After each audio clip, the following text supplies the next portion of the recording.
This is my favorite book of all time. And I like this book too.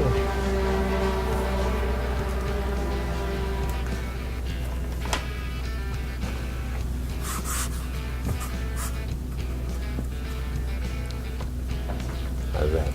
Nice.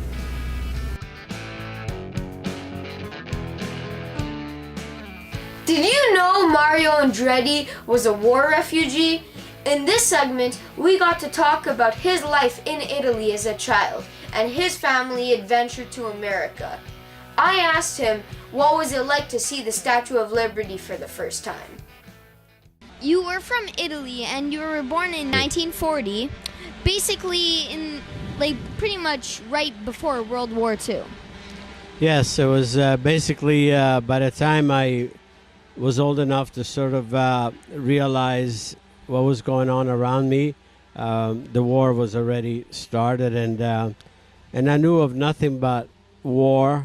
For whatever it's worth, that's the only life that I knew until the end of the war, of course. Now, I believe that after the war ended, you were in a refugee camp. How did that happen?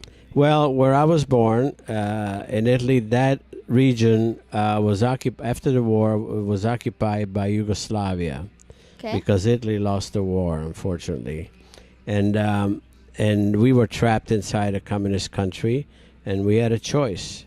My father, probably 80% of the population of that area, decided to maintain the Italian citizenship. And we were refugees for 7.5 years in our own country, basically.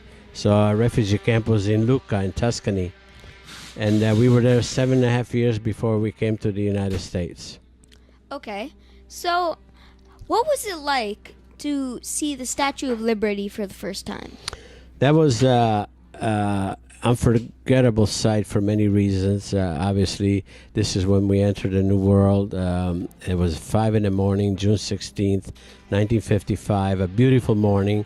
And it was also my sister Anna Maria's 21st birthday. Okay.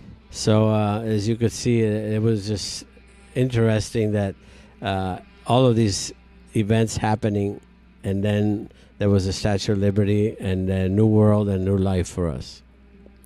So, basically, how did you kind of leave Italy and get to America? Did you kind of just get up and go kind of thing? No, you just don't. I mean, we maintained correspondence with an uncle on my mother's side who was here, had been here since 1909. He was here most of his life. And he suggested at one point, he said to my dad, "Why don't you come to America?" Because Italy was very much, in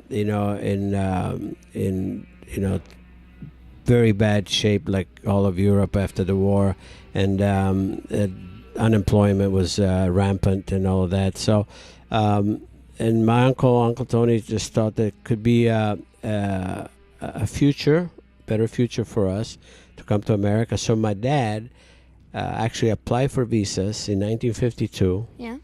And 3 years later, the visas came through, and it was decision time, and he decided to come to America. Okay. And that's how it happened. Okay. I believe when you met your wife and stuff, did your wife teach you English? Yes, she was somewhat of, I could call a tutor for me, and I had met her at school dance. Okay. Have you ever met any girls at the school dance? No. Yeah? No? Well, that's an event that's coming for you. and that, then so obviously we became friends, and a little more than friends. And but she knew, and that I wanted as much help as possible because I wanted to learn the English language as quickly as possible.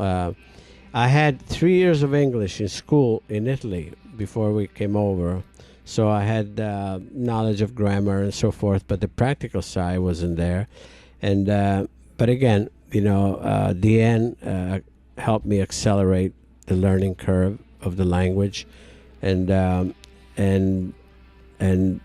that's not the only reason why I married her.